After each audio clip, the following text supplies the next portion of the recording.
விருதுநகரில் on the spot என்று ஒரு கவிதை போட்டி நடத்திய பொழுது அதில் பரிசுக்காக நான் தேர்ந்தெடுத்த 2 கவிதைகளோடு தொடங்கலாம் என்று இருக்கிறேன். தொடங்கலாமா? தொடங்கலாமான்னு கேட்டேன். தொடங்கலாமா? சத்தம் வரலையே.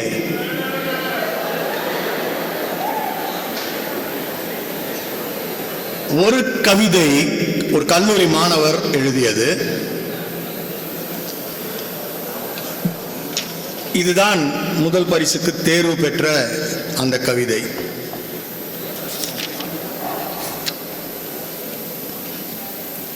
அடித்தது மணி, ஆசிரியர் சொன்னார் முடிந்தது பணி, மாணவன் சொன்னான் விட்டது சனி. இது ஒரு கவிதை. 7ஆம் வகுப்பும் ஒரு மாணவி 2 வரி, அதாவது நம்ம ஹைக்கூங்கிற ஒரு வகை கவிதைகளை ரொம்ப பாராட்டுறோம். ஆனால் இது ஒரு வெரி டிஃபரெண்ட். வெற்றிவேல் முருகா பன்னிரு கை வேண்டும், இவ்வளவுதாங்க கவிதை. இதில் என்ன கவிதை இருக்கிறது? அதுதான் அதில் இருக்கிற அந்த டெக்னிக்கல் ஸ்லாப் என்று சொல்வார்கள். வெற்றிவேல் முருகா பன்னிரு கை வேண்டும், தலைப்பு வீட்டுப்பாடம். எவனோ அவ்வளோ ஹோம்வொர்க் கொடுத்துக்கிறான். வீட்டுப்பாடம் தலைப்பு, முருகா எனக்கும் 12 கை இருந்தால் நான் எழுதிடுவேன் என்கிற அர்த்தத்தில் எழுதப்பட்டிருக்கிற இந்த 2 கவிதைகளோடு நான் தொடங்குகின்றேன். எனக்கு இந்த புத்தகம் அற்புதமான ஒரு பரிசாக இன்று வழங்கப்பட்டிருக்கிறது. இந்த புத்தகத்தை தேர்வு செய்தவர்கள் யாராக இருந்தாலும் நான் பெருமையோடு பாராட்டுகிறேன். சத்தியமங்கலத்துக்கு வந்து சத்தியமாக இப்படி ஒரு புத்தகம் தேர்வு செய்யப்பட்டு எனக்கு வழங்கப்படும் என்று நான் எதிர்பார்க்கவில்லை. மிக சிறப்பான ஒரு புத்தகம், ஆட்டோபயோகிராஃபி ஆஃப் த யோகி. சொன்னால் நம்புவது கஷ்டம். இந்த புத்தகத்தை எனக்கு பரிசளித்தவர் அப்துல் கலாம். நான் அசந்து போகிறேன். 2வது முறையாக இதே புத்தகம் திரும்ப எனக்கு பரிசாக இந்த காமதேனு கல்வியகம் கொடுத்திருக்கிறது. இதுல வந்து இவருடைய உற்ற நண்பர், இவர் வந்து பரமஹம்ச யோகானந்தா என்கிற ஒரு அறிஞர். சார் அடிக்கடி இந்த ரஜினிகாந்த் தேடி போவாரு, அந்த சாமியார சார் அப்படின்னு நீங்க கேட்கலாம். ஆனால் இவர் ஒரு அறிஞர், இவரும் விஞ்ஞானி ஜெகதீஷ் சந்திர போஸும் இருவரும் ஒன்றாக வளர்ந்தவர்கள். ஒன்றாக வளர்ந்தவர்கள் என்றால் ஜெகதீஷ் சந்திர போஸுக்கும் பெற்றோர்கள் கிடையாது, இவருக்கும் கிடையாது. அவர் விஞ்ஞானி ஆனார், இவர் மெய்ஞானி ஆனார்.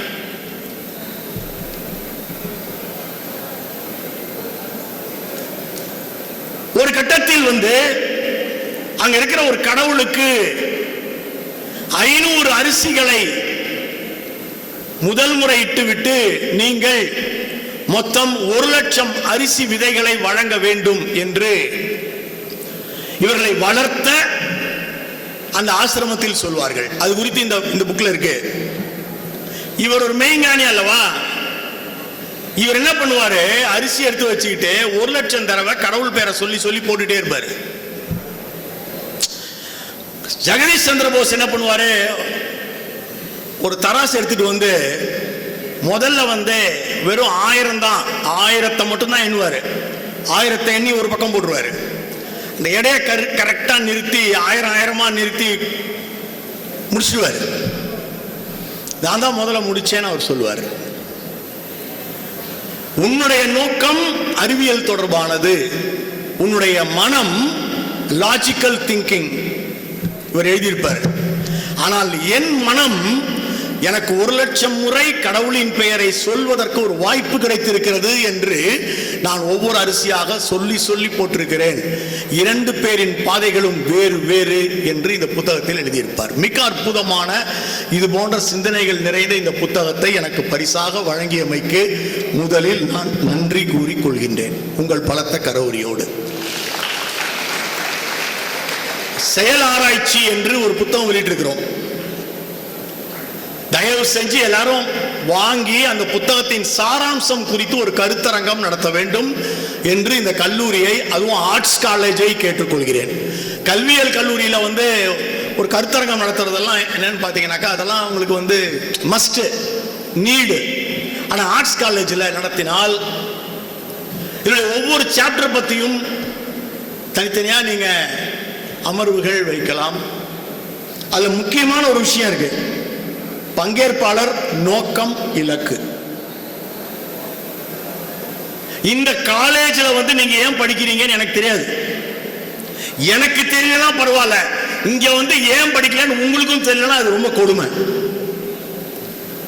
ஏன்பா இந்த கோர்ஸ் எடுத்த? இதான் கிடைச்சது சார். இதே படிக்கிற? இதான் கிடைச்சது சார். 2 நாட்களுக்கு முன்னால் யூடைஸ் என்று அழைக்கப்படுகின்ற அகில இந்திய அமைப்பு ஒரு புள்ளிவிவர பட்டியலை வெளியிட்டிருக்கிறது. நான் அதன் மூலியமா தொடங்கலாம் என்று இருக்கிறேன். அதற்கு முன்னால் 2 பேர் அறிஞர்களை நாம் சந்திக்க வேண்டும். இந்த என்னுடைய வகுப்பறையை விட்டு வெளியேறும் பொழுது, உள்ளே வரும்பொழுது நீங்கள் யாராக இருந்தீர்களோ அதே மனிதராக நீங்கள் இருக்க மாட்டீர்கள். கண்டிப்பாக அதைவிட மேம்பட்ட ஒருவராக இலக்குகளுடன் நீங்கள் வெளியேறுவீர்கள். ஆனால் நான் வாய் திறந்து பேசும் பொழுது சற்று நேரம் நீங்கள் வாய் மூடி கேட்டால் அது நடக்கும். அப்படி இல்லை என்றால் நான் ஒன்று சொல்கின்றேன், மிக எளிமையானது. இது ஆயிஷா நடராஜனின் வகுப்பறை. இங்க நீங்க கை தட்டலாம், விசில் அடிக்கலாம், பிடிக்கலாம், ஏஞ்சி கூட போலாம். நான் எந்த ஆட்சேபனையும் சொல்ல மாட்டேன். ஏனென்றால் என் வகுப்பறைகளுக்கு பெயர் சுதந்திர வகுப்பறைகள். ஆனா இருக்கிறதெல்லாம் கோட்டை விட்டுட்டே, சார் அதை பத்தி சொன்னீங்கல்ல சார், அதை இன்னொரு தடவை சொல்லுங்கன்னு என்கிட்ட கேட்கக்கூடாது.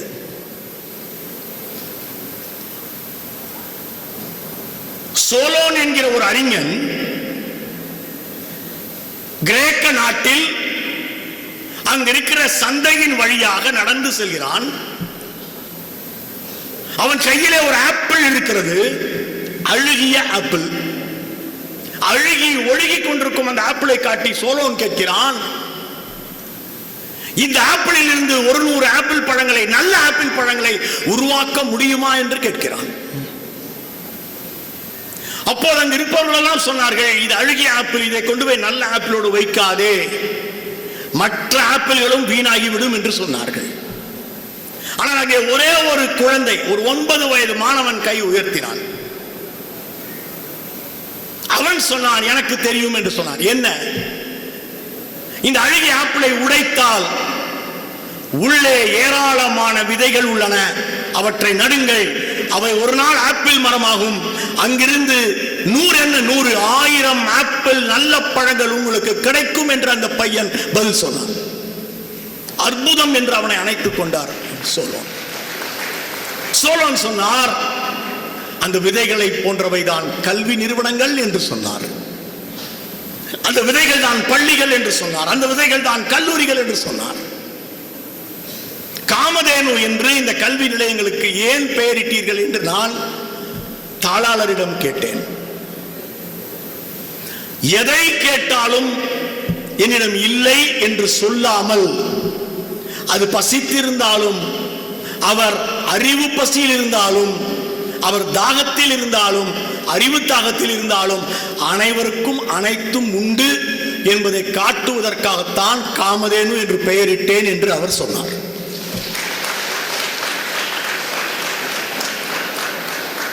இரண்டு இடங்களில் மட்டும்தான் அள்ள அள்ள குறையாமல் உங்களுக்கு அறிவு கிடைக்கும். ஒன்று அட்சய பாத்திரம், அது அள்ள அள்ள குறையாமல் உணவு கிடைக்கும். இன்னொன்று காமதேனு, அது எவ்வளவு கேட்டாலும் கொடுத்து கொண்டே இருக்கக்கூடிய ஒரு அற்புதமாக இருக்கும். காமதேனு என்று பெயர் வைத்திருப்பதே இந்த நிறுவனத்திற்கு மிகப்பெரிய பெருமை சேர்க்கிற ஒரு அற்புதம் என்று நான் கருதுகின்றேன். ஆனால் ஒரு கல்வி நிறுவனத்தை இன்று உருவாக்கி இத்தனை ஆண்டுகளில் 2002ஆம் ஆண்டிலிருந்து கட்டி காத்து இன்றைக்கு சத்தியமங்கலத்தில் ஒரு உயர்ந்து நிற்கின்ற அற்புதமாக உங்கள் கண் முன்னால் நிறுத்தி இருப்பதில் இங்கிருக்கும் அனைவருக்கும் பங்கு. நான் மட்டுமல்ல என்று கேட்பவர்கள் எல்லாம் சொல்கிறார்கள் என்றால், ஒரு குடும்பமாக இந்த அற்புத கல்வி நிறுவனம் செயல்பட்டு கொண்டிருக்கிறது என்பதை பார்த்து நான் பெருமைப்படுகிறேன்.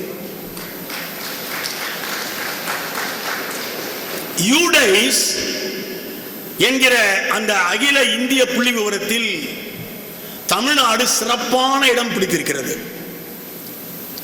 தமிழக கல்வியை பல விஷயங்களுக்கு நான் சாடுவேன்.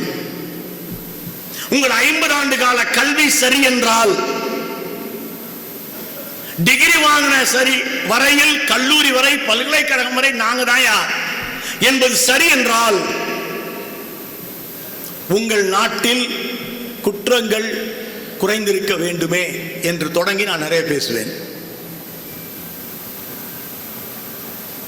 ஆனால் யூடைஸ் சொல்கிறது, கடந்த 10 ஆண்டுகளில் 100 குழந்தைகள் பீகாரில் 1ஆம் வகுப்புக்கு வந்து சேர்ந்தால் 10ஆம் வகுப்புக்கு போகும் குழந்தைகளின் எண்ணிக்கை 27 தான் என்று சொல்கிறது. உத்தரப்பிரதேசத்தில் அந்த எண் 31ஆக இருக்கிறது.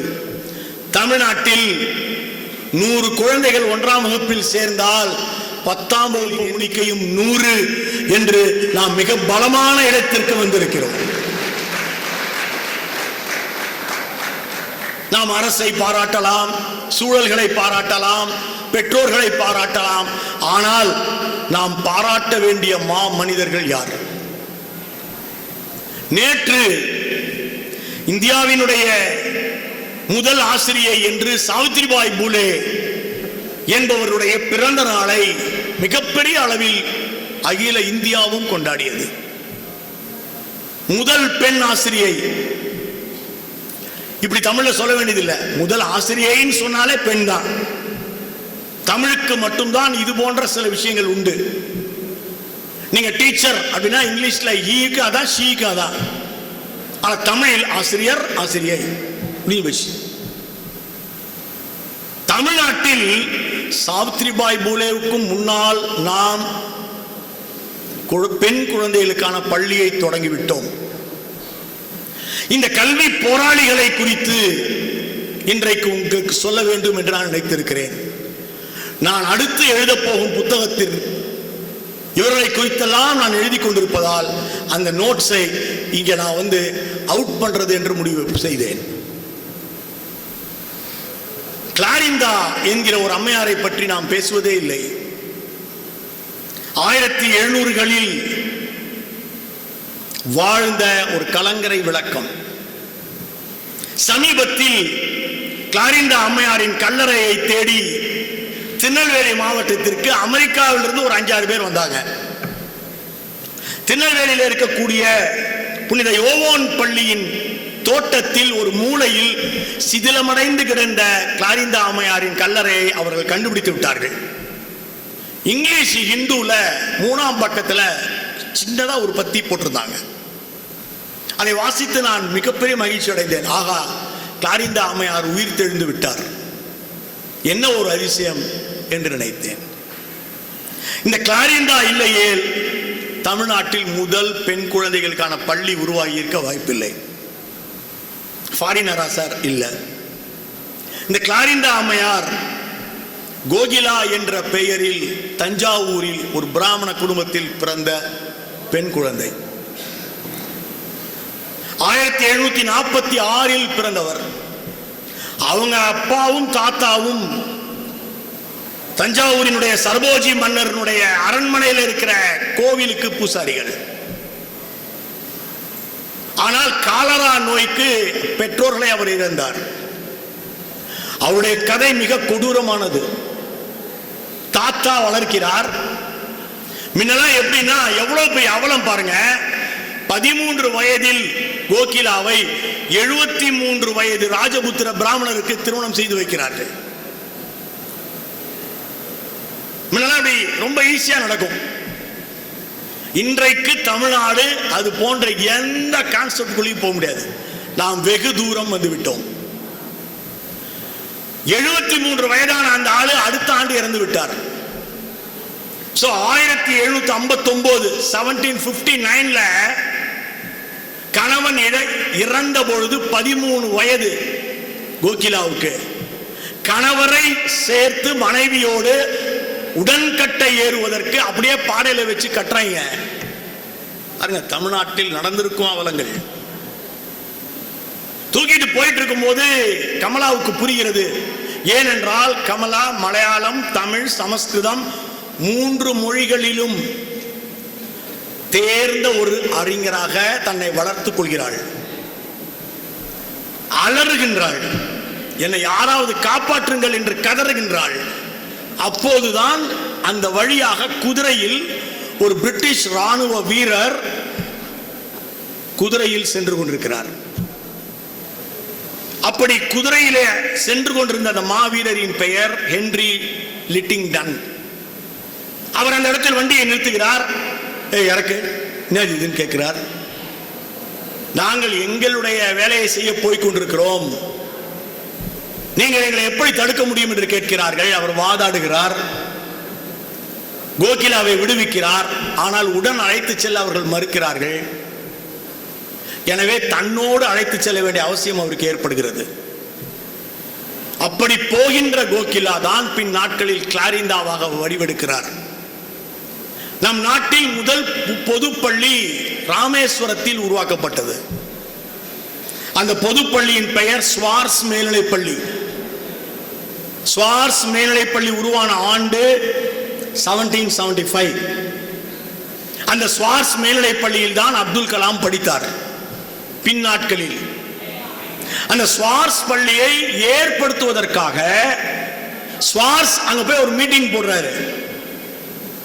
பாய்ஸ்க்காக ஒரு ஸ்கூல் ஆரம்பிக்க போறேன் இந்த இடத்துல அப்படின்னு. அப்போ கிளாரிந்தா கூட்டத்திலே இருந்து கொண்டு எழுந்து நின்று கை தூக்குகிறார். ஆண்களுக்குத்தான் பள்ளியா, எங்களை போல் பெண் குழந்தைகளுக்கு பள்ளி இல்லையா என்று கேட்கிறார். இந்த கேள்வியை கேட்டு ஆடிப்போன அந்த மாமனிதர் Schwartz, you are not just Clarinda, you are a royal Clarinda என்று அவரை பாராட்டுகின்றார். 1787ல கிளாரிந்தாவினுடைய அந்த வெள்ளை ராணுவ அதிகாரி இறந்து போகிறார். கிளாரிந்தாவுக்கு சொத்துக்களை எழுதுகிறார். முதலில் அப்படி தமிழகத்தில் யோவோன் பள்ளி என்று பெண் குழந்தைகளுக்கான முதல் பள்ளியை தொடங்குகிறார் கிளாரிந்தா அம்மையார். ஆண்டு 1789.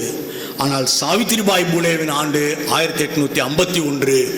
சாவித்திரிபாய் பூலேவினுடைய பூனா பள்ளிக்கு முன்னதாகவே கடும் போராட்டத்தின் மூலம் தமிழகத்தில் நாம் பெண் கல்வியை தொடங்கிவிட்டோம் என்கிற வரலாறை இந்த வளாகத்தில் நான் அடையாளம் காட்டுவதற்கு கடமைப்பட்டிருக்கிறேன்.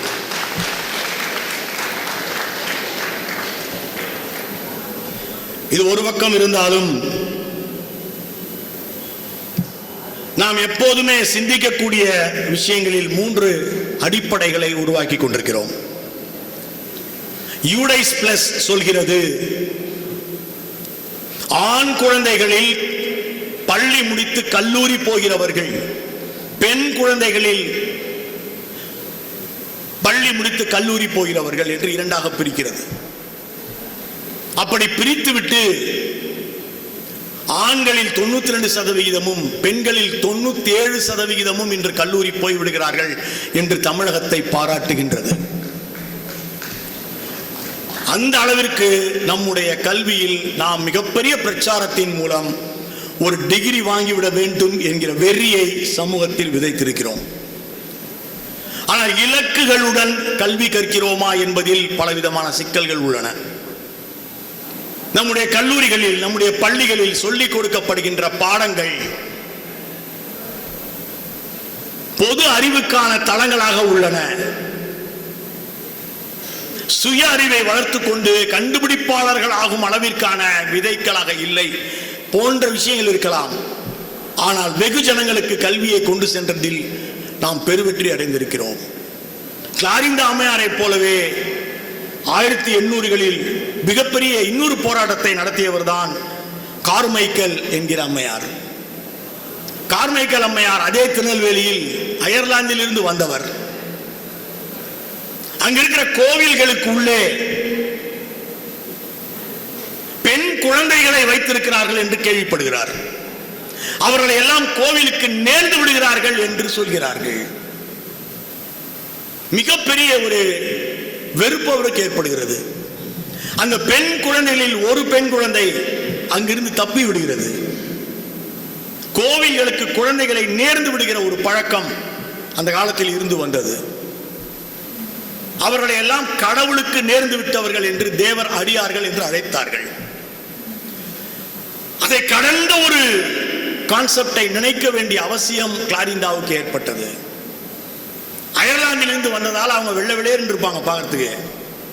தன் உடம்பு முழுவதும் கரியை பூசிக்கொண்டு, காப்பி தூளையும் கரியையும் கலந்து பூசிக்கொண்டு கருப்பாகி இந்திய பெண்மணி போல் சேலை உடுத்தி கொண்டு கோவிலுடைய பெரிய காம்பவுண்டை ஏறி குதிச்சு குழந்தைகளை மீட்டு வந்து 130 குழந்தைகளுக்காக அவர் ஒரு கல்வி நிறுவனத்தை தொடங்குகிறார். பெரிய போராட்டம். அவர் மீது கொலை வழக்குகள் போடப்படுகின்றன. அரசாங்கத்தில் அவரை பற்றி மிக மோசமாக எடுத்துச் சொல்லி கைது நடவடிக்கை மேற்கொள்கிறார்கள். ஆனால் 130 பெண் குழந்தைகளோடு அவர் தாமஸ் வாக்கர் காலேஜ் என்று திருநெல்வேலியில் முதல் முறையாக பெண்களுக்கான ஒரு கல்லூரியையும் தொடங்கி விடுகின்றார். கல்லூரி தொடங்கப்பட்ட வருடம் 1901. இந்தியாவிலேயே பெண்களுக்கென்று தனி கல்லூரி 1901 அப்போதே தமிழகத்தில் வந்துவிட்டது என்பதுதான் வரலாறு.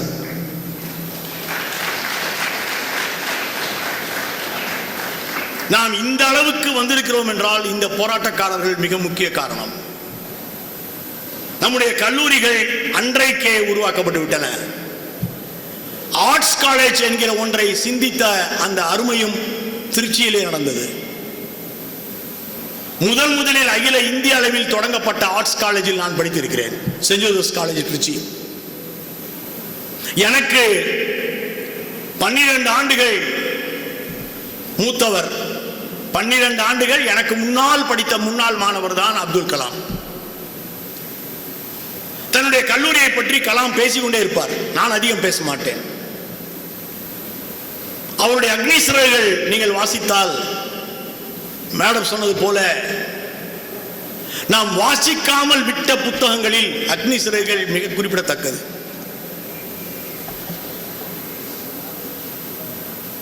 ஆயிரத்தி 1983-84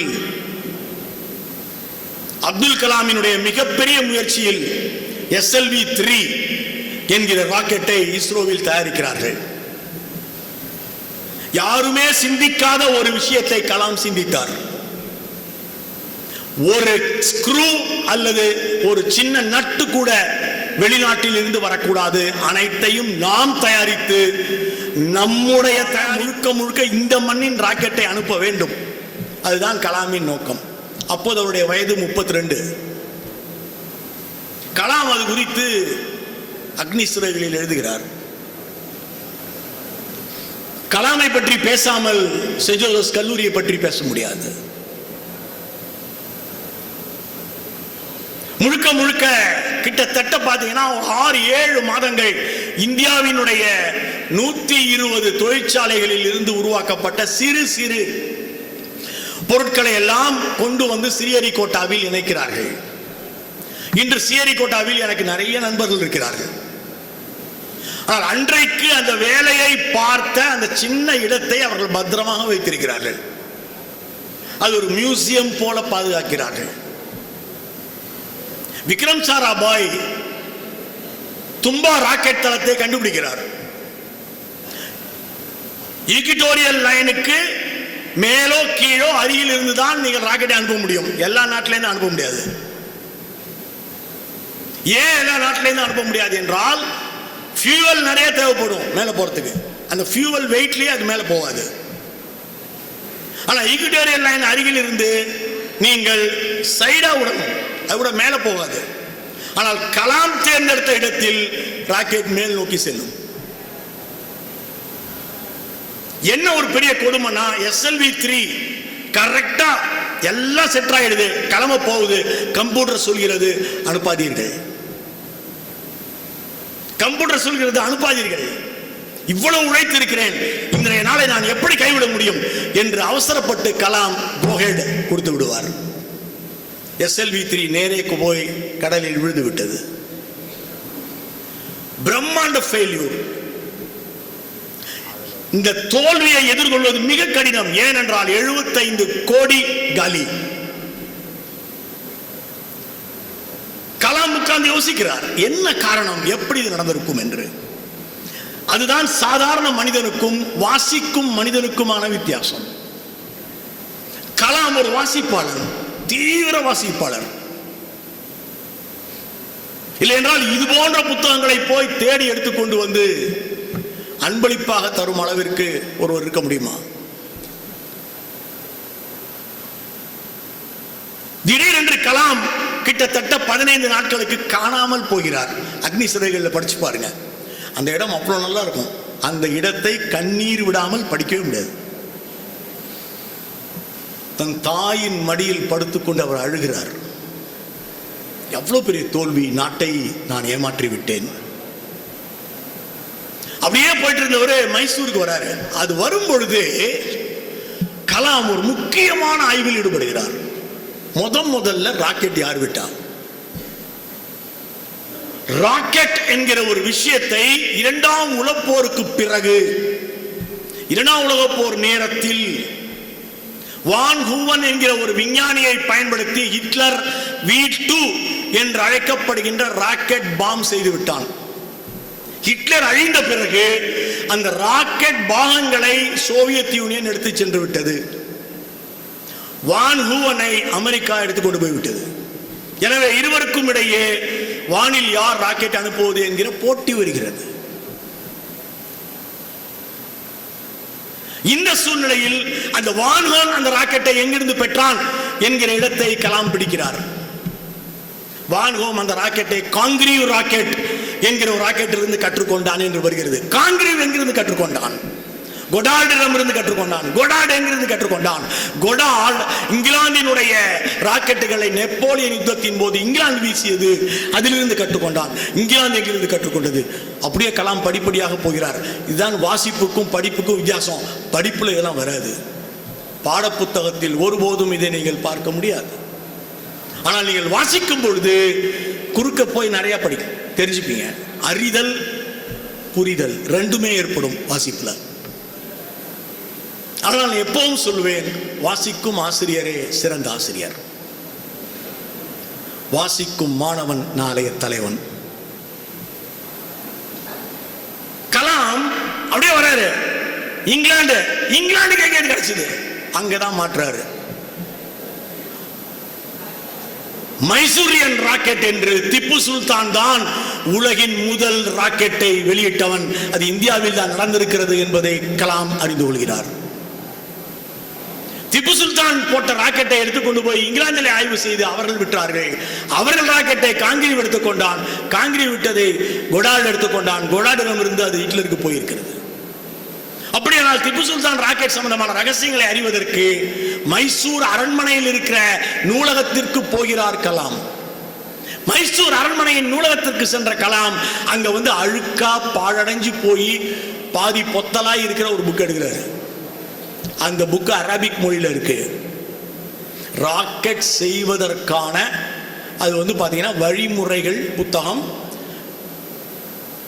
நம்முடைய திப்பு சுல்தானினுடைய 2 தளபதிகள் உருவாக்கிய ஒரு கைவினை நூல்.